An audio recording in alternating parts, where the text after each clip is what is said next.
नमस्कार, स्वागत है आपका हमारे इस विशेष कार्यक्रम में। आपके साथ मैं हूं अंजू सिंह।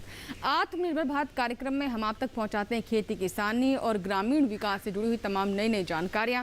तो चलिए शुरुआत करते हैं आज के कार्यक्रम की और आइए देखते हैं क्या है विशेष आज आत्मनिर्भर भारत में।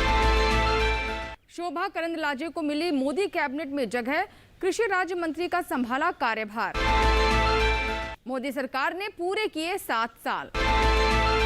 दिल्ली के शिकारपुर में खरीफ प्याज पर हुई किसान गोष्ठी। और आइए अब देखते हैं समाचार विस्तार से। हाल ही में हुए कैबिनेट विस्तार में शोभा करंदलाजे को नए कृषि राज्य मंत्री के तौर पर जिम्मेदारी सौंपी गई है। कार्यभार संभालने के बाद उन्होंने दूरदर्शन किसान से विशेष बातचीत की और उन्होंने कहा कि कृषि के क्षेत्र में कई तरह की चुनौतियां हैं, लेकिन इन चुनौतियों को वो सकारात्मक तौर पर लेकर आगे बढ़ेंगी। इसके अलावा महिला किसानों की बेहतरी के लिए भी कई तरह के कार्य करना चाहती हैं और कई तरह की योजना वो महिला किसानों की बेहतरी के लिए लेकर आएंगी। आइए देखते हैं इस बातचीत की अंश। मोदी सरकार में एक बहुत बड़ा फेरबदल किया गया, जिसके बारे में यहाँ पर अगर हम बात करते हैं एग्रीकल्चर मिनिस्ट्री से लेकर के और भी तमाम मिनिस्ट्री है, जिसमें नए मंत्री को लाए गए हैं, कुछ पुराने मंत्री हैं उनको हटाए भी गए हैं। लेकिन अगर हम बात करते हैं एग्रीकल्चर मिनिस्ट्री के, तो यहाँ पर जिस तरह से पहले पुरुषोत्तम रूपाला जी थे और उनके जगह पर अब शोभा जी हैं, इनको एग्रीकल्चर राज्य मंत्री बनाया गया है। मैम, आपका बहुत बहुत स्वागत है। Thank you. मैम, नया मंत्रालय आपको मिला है, ये किस रूप में आप देखते हैं? आगे की क्या प्लानिंग है मैम? ये नया मंत्रालय मेरे लिए चुनौती का एक मंत्रालय है। इसमें बहुत चुनौतियां हैं। किसान का बारे में सोचने का एक डिपार्टमेंट है, एक विकास करने वाले का एक डिपार्टमेंट है। हमारे प्राइम मिनिस्टर नरेंद्र मोदी जी ने किसान का बारे में पहले से सोच के आए हैं। गुजरात में मुख्यमंत्री थे, उसी समय भी किसान का बारे में बहुत अच्छा काम किया था। इसलिए पूरा देश में उसको दूसरे बार प्रधानमंत्री होने का मौका भी मिला। मुझे ऐसा एक मंत्रालय में अभी दायित्व मिला है, हमारे लीडर्स ने ऐसा दायित्व दिया है। मैं एक छोटी सी पहाड़ी का गांव से आने वाली हूँ, गांव का लड़की हूँ, किसान का बेटी हूँ। मुझे भी ऐसा इलाका में काम करने के लिए बहुत अच्छा लग रही है। मेरा सौभाग्य का बात है, मुझे ऐसा मंत्रालय में चुना। कल 2 निर्णय वो है कैबिनेट में लिया है। हमारा सीनियर मिनिस्टर तोमर साहब का नेतृत्व में, मोदी जी का नेतृत्व में, इसी से किसानों को बहुत फायदा हो जाएगा। अभी स्टेट गवर्नमेंट एजेंसीज का, सेंट्रल गवर्नमेंट एजेंसीज को, एपीएम्स को इंफ्रास्ट्रक्चर के लिए पैसा लोन मिलता था। अभी उसका विस्तार किया है। पहले इसको 2 करोड़ का लोन मिलता था। अभी फार्मर्स प्रोडक्शन ऑर्गेनाइजेशन को, सोसाइटीज़ को, सेल्फ हेल्प ग्रुप को 25 विषय में वो लोन ले सकते हैं, विकास कर सकते हैं। एपीएमसी में भी पूरी तरीके से इंफ्रास्ट्रक्चर डेवलपमेंट के लिए वो लोन उपयोग हो जाएगा। इसलिए कल का वो निर्णय एक ऐतिहासिक निर्णय है। एपीएमसी का विषय में स्पेशली फार्मर्स प्रोड्यूसर्स ऑर्गेनाइजेशन का विषय में, एसएचजी ग्रुप का विषय में वो बहुत ऐतिहासिक निर्णय है। किसानों का आगे बढ़ाने के लिए वो भविष्य में अच्छा हो जाएगा। दूसरे निर्णय है, मेरा क्षेत्र से डायरेक्ट जुड़ा है। नारियल बोर्ड का विषय में निर्णय लिया है। पहले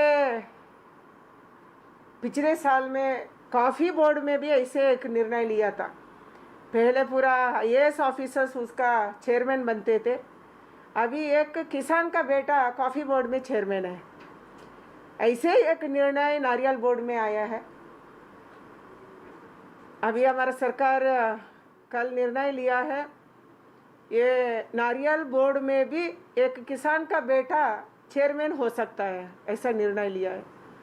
और एक अच्छा बात है, वो पूरा कोस्टल इलाकों में अभी नारियल का पेड़ है, नारियल का किसान के तो कर रहे हैं, खेती कर रहे हैं। इसका विषय में नारियल अभी तक देश का अंदर ही बेचते थे, उसका ये करते थे, वो एक्सपोर्ट करने का अनुमति नहीं था। अभी हमारे सरकार ने बताया नारियल का कुछ भी चीज़ एक्सपोर्ट कर सकते हैं, पूरा वर्ल्ड को मार्केट ओपन हो गए हैं, विश्व को मार्केट ओपन हो गया। इसी से नारियल का दाम बढ़ेगा, किसान हंसेगा। अभी मेरा क्षेत्र में भी मांग था, कल ही एक मांग आया, नारियल ड्राई नारियल का दाम कम है, इसीलिए किसान परेशान में है, इसे एक मांग आया था। अभी पूरा विश्व में खुलेगा तो दाम भी बढ़ेगा, ऐसा एक ऐतिहासिक निर्णय कल हुआ है। इसी मैंने ये हमारे प्राइम मिनिस्टर को वो कैबिनेट में निर्णय लिया है, इसको मैं बधाई देती हूँ, धन्यवाद देती हूँ। मेरा क्षेत्र ओर से, मेरा राज्य की ओर से, पूरा किसान का कोस्टल में कौन कौन नारियल का खेती करते हैं उसका ओर से मैं धन्यवाद देती हूँ। जैसे अभी प्रधानमंत्री नरेंद्र मोदी जी का भी फोकस है कि ज़्यादा से ज़्यादा एग्रीकल्चर में, कृषि में महिलाएं के, वीमेन को इसमें शामिल किया जाए, पार्टिसिपेट किया जाए। और मैं आप एक खुद महिला हैं, तो इसको किस रूप में देखती हैं, कितना इसको फ़ायदा मिलेगा खासतौर से वीमेन को? खेती ज़्यादा से ज़्यादा महिला ही करती है। हम किसी क्षेत्र में गए, किसी राज्य में गए, ज़्यादा खेती में हम देखते हैं महिला लोगों, इसीलिए महिला को ज़्यादा फ़ायदा होना चाहिए, ऐसा हमारे प्राइम मिनिस्टर का मन में है। कुछ इसको सोचना है। अभी भी PM सोच रहे हैं महिला सशक्तिकरण के लिए। हमारे प्राइम मिनिस्टर बहुत कुछ किया है। इसी में एक है, हम जैसे गांव से आने वाले महिलाओं को भी केंद्र में एक स्थान मिला, एक मंत्री मिला, वो भी किसान विकास का मंत्री मिला, वो एक मैसेज है। इसलिए मैं रियली प्रधानमंत्री को धन्यवाद देती हूँ। पहली बार सेंट्रल गवर्नमेंट में 11 महिला मंत्री है, इसी में फाइनेंस मिनिस्टर भी महिला है। वो एक मैसेज है। हम पूरा ऐसे विषय को नीचे तक लेके जाएंगे, हर महिला को हम बताएंगे प्रधानमंत्री महिला का साथ है, महिला को मदद देने वाले हैं, महिला को विकास करने वाले हैं। हर विषय में महिला का बारे में वो सोच रहे हैं, महिला का रक्षा का बारे में, महिला का विकास के बारे में, महिला का फाइनेंशियली स्ट्रांग बनाने के बारे में, आर्थिक विषय में भी वो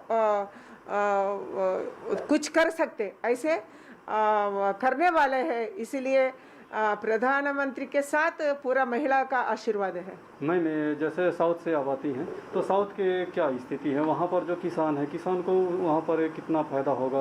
आपको साउथ से जैसे बनी है तो इस रूप में। साउथ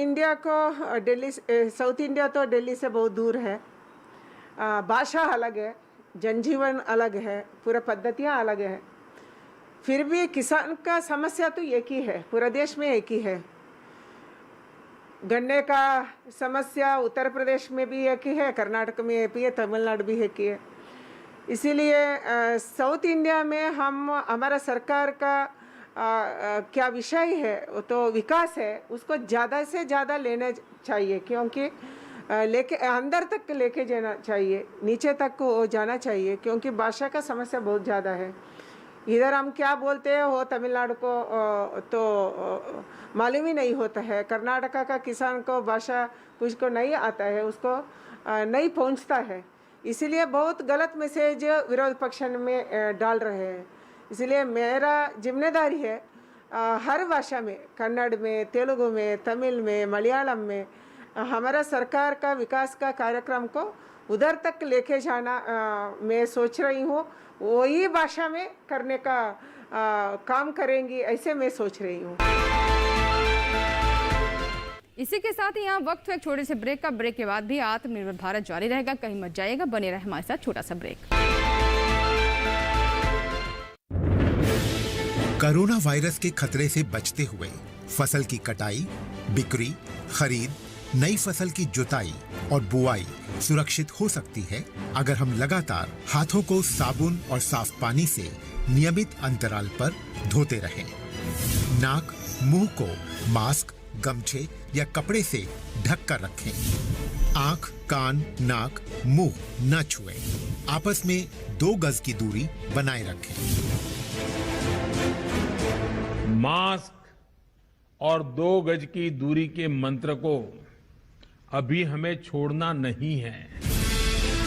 फसलों की बुवाई एवं कटाई करते समय आपस में कम से कम 2 गज की दूरी बनाए रखें।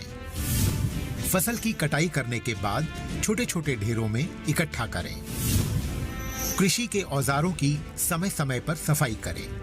एक दूसरे के साथ औजारों की अदला बदली न करें। श्रमिकों के शौचालयों और हाथ धोने की जगह की ठीक से सफाई जरूरी है। बुआई, कटाई एवं मड़ाई के दौरान इस बात का ध्यान रखें कि इन स्थानों के आसपास कोई थूके नहीं।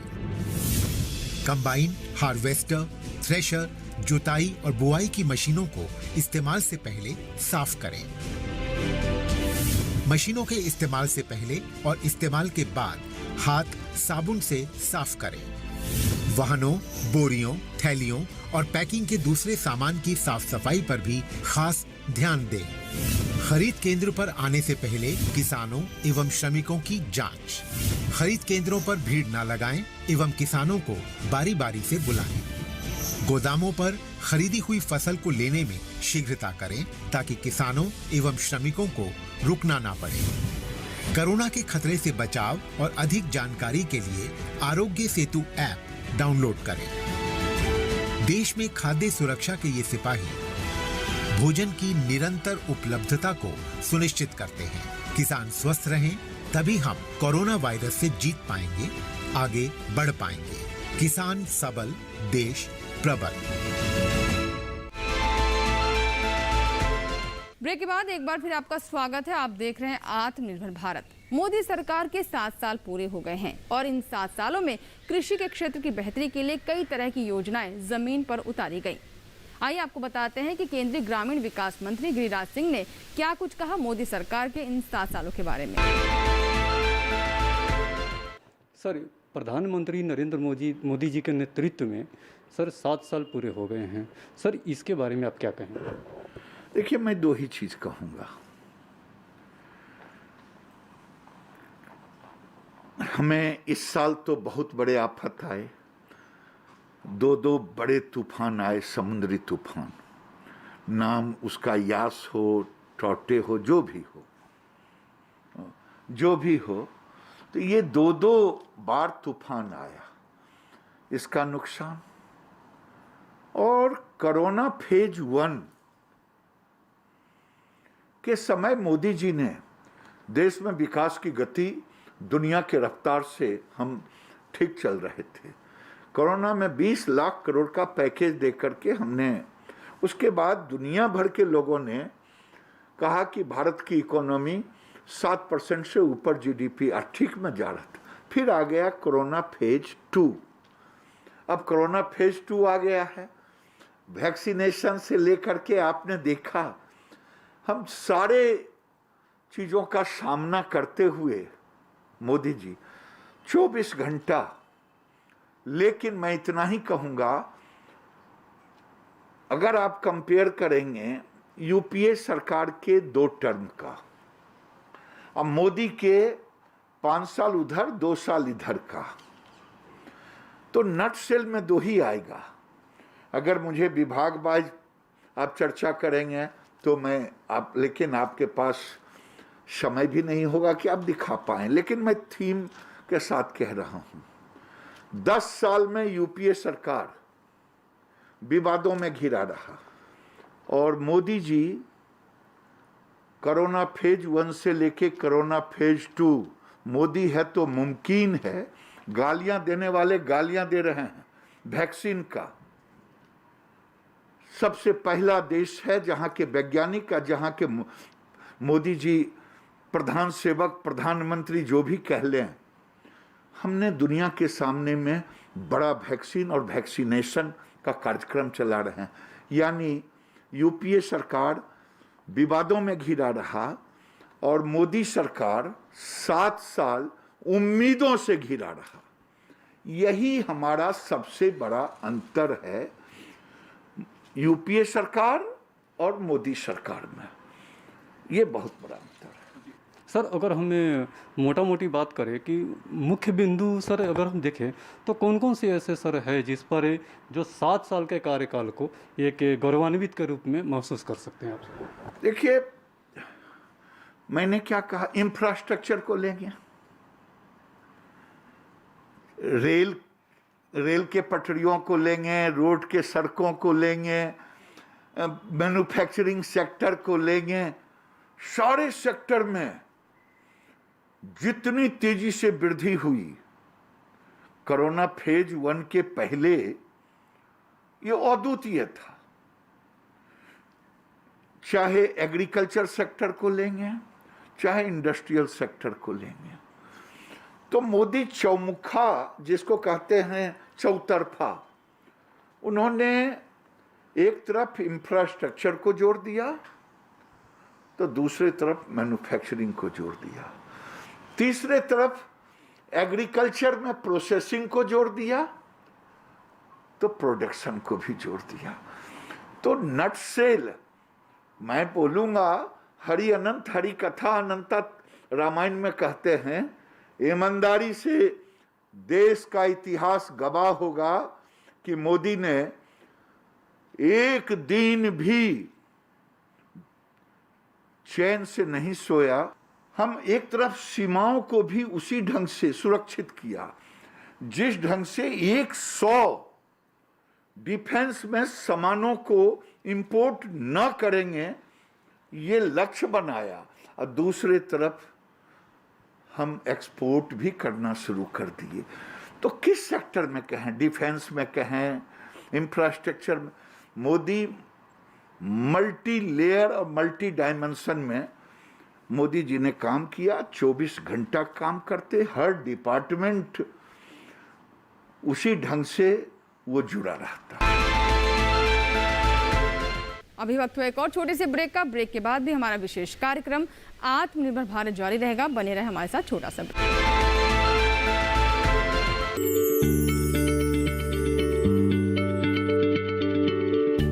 क्या आप किसी बीमारी से परेशान हैं? चाहते हैं डॉक्टर की सलाह? तो हम हैं आपके साथ, बताएंगे आपको जीने की राह। समस्याएं आपकी, समाधान देश के मशहूर विशेषज्ञों के। घर बैठे बात करें देश के जाने माने डॉक्टरों से। हमारे लाइव प्रोग्राम स्वस्थ किसान में हर शनिवार शाम 6 बजे से 7 बजे तक।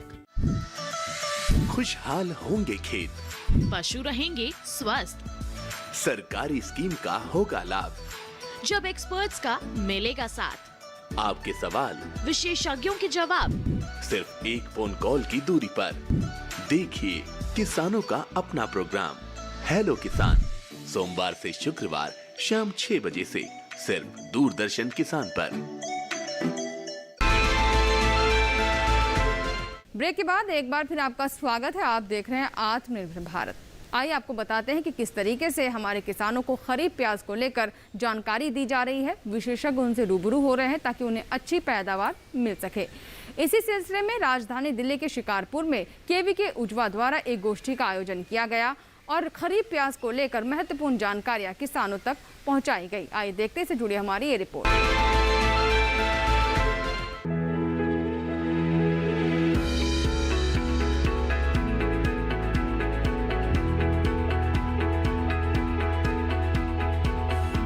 आपको ये बताना चाहूँगा कि भारत सरकार के परियोजना के तहत खरीफ मौसम में प्याज के प्रसार विकास के लिए कृषि विज्ञान केंद्र दिल्ली में कार्यरत है और आज शिकारपुर गांव जो नजफगढ़ ब्लॉक में आता है, एक हम लोगों ने कृषक संगोष्ठी करने का प्रयास किया और ये प्रयास किया लोगों को कन्विंस करने का, क्योंकि यहाँ पे रबी के मौसम में प्याज काफ़ी अच्छे तरीके से लगाया जाता है और लोकल प्रजाति लगाई जाती है। हम लोगों ने डिफरेंट जो भारत सरकार ने प्रजाति संस्कृत की है इस एरिया के लिए, उसके बारे में बताया और हम लोग उसका नर्सरी पौध कैसे तैयार कर सकते हैं, अभी हम डेमोन्स्ट्रेशन लगाने जा रहे हैं कैसे लगाया जाएगा, क्योंकि इधर के एरिया में बारिश के समय में प्याज का उगाना एक चुनौती है, एक चैलेंजेज है। तो हम किसान भाइयों के सहयोग से उनके कंधे से कंधे मिला करके जो भी हमारे पास इनपुट है वो फ्री ऑफ कॉस्ट दे करके किसान भाई भी इसमें काफ़ी मेहनत करने को तैयार हैं। हम नर्सरी लगाने जा रहे हैं। आपको बताना चाहूँगा कि भारत सरकार उत्तरी भारत में खरीफ मौसम के प्याज के विकास के लिए एक परियोजना चला रही है, जिसमें राजस्थान, मध्य प्रदेश, हरियाणा, उत्तर प्रदेश और राज्यों को खरीफ मौसम उत्पादन के लिए MRDH स्कीम के तहत काफ़ी उन्होंने फंड दिया है और इसको प्रचार प्रसार पे काफ़ी ध्यान दे रही है। आज की शिकारपुर गांव में खरीफ प्याज पे किसान गोष्ठी का आयोजन किया गया और इस किसान गोष्ठी का मुख्य उद्देश्य था, क्योंकि इस गांव में और इस क्षेत्र में और ख़ासकर नॉर्थ इंडिया में प्याज की जो खेती मुख्य तौर पर की जाती है रबी सीजन में की जाती है और सरकार की भी है कि जो खरीफ प्याज है नासिक के अलावा हम उत्तरी भारत में भी सभी जगहों पे आसानी से कर सके, इसके लिए सरकार का ये भी योजना है कि हम अधिक से अधिक क्षेत्रों में खरीफ प्याज का लगाया जाए, जिससे कि हम लगातार पूरे वर्ष भर जो हम उसकी जो रेगुलर सप्लाई है वो बनी रहे।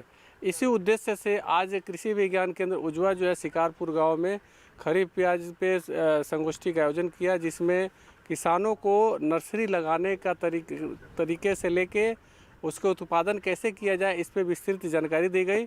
साथ ही साथ मैं बताना चाहूँगा कि कृषि विज्ञान केंद्र का जो मैंडेट्स है अग्रिम पंक्ति प्रदर्शन, उसके अंतर्गत ये खरीफ प्याज लगाया जा रहा है और इसका हम दोनों तरीके से बीज की नर्सरी लगाने के तरीके से भी और साथ ही साथ जैसे कि हम आपको बताना चाहूँगा कि प्याज जो है खरीफ प्याज दो तरीके से लगाते हैं। एक तो हम सीधे बीज की बुआई करके नर्सरी तैयार करके लगाते हैं, साथ ही साथ गंठी के द्वारा भी इसकी हम आसानी से खेती कर सकते हैं।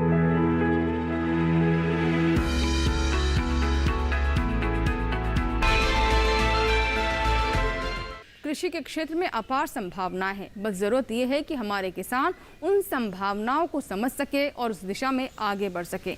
ऐसे ही किसान है पवन कुमार। जी हाँ, ये राजधानी दिल्ली के हसनपुर इलाके के किसान हैं, जिन्होंने मशरूम की खेती की और लाभ कमाया। साथ ही किस तरीके से उन्होंने नई तकनीक को अपनाया है, आइए जानते हैं। बटन मशरूम में सबसे पहले हमें इसका खाद चाहिए। खाद दो तरीके से बनता है इसका बटन मशरूम का। छोटे किसान भाई या सीज़न का जो मशरूम पैदा करते हैं बटन मशरूम, वो खुले में बनाते हैं, झोपड़ी में लगाते हैं। हमारा जो फार्म है ये कंट्रोल कंडीशन का फार्म है। हमारे पास पूरी साल पैदा होती है मशरूम, क्योंकि इसको जो टेम्परेचर मॉइस्चर जितना चाहिए वो हम इसको अवेलेबल करते हैं अपनी इन मशीनों से। ये हमारे AC से हम इसको कंट्रोल करते हैं। इस खाद को हम सबसे पहले डाल के इसमें स्पोनिंग करते हैं, इसमें मशरूम का बीज मिलाते हैं। बीज की मात्रा 80 से 1% डलती है। अगर हमारा 100 किलो खाद है तो उसके 100 किलो खाद में आप 1% तक डाल सकते हैं, यानी 1 किलो तक। 80 ग्राम से 800 ग्राम से लेके और 1 किलो तक आप डाल सकते हैं 100 किलो मशरूम खाद में। खाद में बीज मिलाने के बाद इसके दो तरीके से पैदा करते हैं। कुछ लोग बैग में करते हैं, कुछ बेड पे करते हैं। मैं बेड पे करता हूँ। खाद में बीज की अच्छी तरह मिक्सिंग करके उसको प्लेन करके फिर हम इस पे अखबार से उसको ढक देते हैं ताकि इसका मॉइस्चर कम ना हो। और टेम्परेचर उस टाइम हम 25 डिग्री रखते हैं अपने AC का। अखबार को भिगो के रखते हैं। गर्मी है तो दिन में 2 बार भी भिगोते हैं और 1 बार भी, अन्यथा अगर हमारा अखबार सूखना नहीं चाहिए, उसमें नमी की मात्रा पूरी होनी चाहिए। उसके 12 से 15 दिन के बाद हमारे कंपोस्ट के अंदर माइसीलियम फैल जाएगा। माइसीलियम सफ़ेद एक मलाई की तरह होता है, तो हम उसको पहचान लेते हैं कि भाई हमारा माइसीलियम, हमारे कंपोस्ट में माइसीलियम कंप्लीट हो चुका है। फिर हम इसमें केसिंग मिट्टी तैयार हम पहले शुरू कर देते हैं बनाना, उसको डालते केसिंग मिट्टी को। केसिंग मिट्टी कैसे बनती है? उसमें हम नारियल का बुरादा, कोकोपिट बोलते हैं जिसको, गोबर का खाद। बहुत से किसान भाई जिनके पास अवेलेबल हो राखी, घर वाली राखी नहीं, ये राखी राइस मिल प्लांट से, राइस मिल की वेस्टेज होती है जली हुई, वो राखी। या फिर हमारे पूरे इंडिया में केसिंग बनाने के अलग अलग तरीके हैं, जहाँ जो आसानी से मिल जाए। कुछ लोग बाग की मिट्टी भी यूज़ करते हैं, मैं यूज़ करता हूँ कोकोपिट प्लस गोबर का खाद। छोटे किसान खाद अपना खुद बना सकता है, उसके लिए उसको गेहूं का भूसा चाहिए, दूसरा मुर्गी की खाद चाहिए, तीसरा चोकर, कुछ परसेंट के खड़, जिसको हम हिंदी में कहेंगे खड़, क्योंकि खड़ में नाइट्रोजन की मात्रा ज़्यादा होती है। ये सब चीज़ मिक्स करके वो खुले में भी कर सकता है, खुले में ये अपना खाद बना सकता है। उसके बाद उसको पॉइस्चराइज करने के लिए कुछ दवाइयों का उपयोग करना पड़ेगा। और जो हमारा खाद हम बना, जो मशीन में तैयार होता है, उसके अंदर पॉइस्चराइज करने के लिए एक प्रॉपर टेम्परेचर होता है, जिसको इसको हाई टेम्परेचर पे ले जाके पॉइस्चराइज कर देते हैं, जिसमें कोई केमिकल की ज़रूरत नहीं पड़ती। मटेरियल दोनों का सेम रहेगा, आप खुले में बनाओ या टनल में तैयार करो। इसी के साथ ही हमारे विशेष कार्यक्रम आत्मनिर्भर भारत में फिलहाल इतना ही। उम्मीद करते हैं कि आज के कार्यक्रम में दिखाई गई जानकारियां हमारे किसानों के लिए लाभकारी साबित होंगी। आप हमसे YouTube के माध्यम से भी जुड़ सकते हैं। बस करना आपको यह है कि इस QR कोड को अपने फ़ोन से आप स्कैन करें और YouTube पर हमारे इस कार्यक्रम को आप देख सकते हैं। अभी के लिए दीजिए इजाज़त, नमस्कार।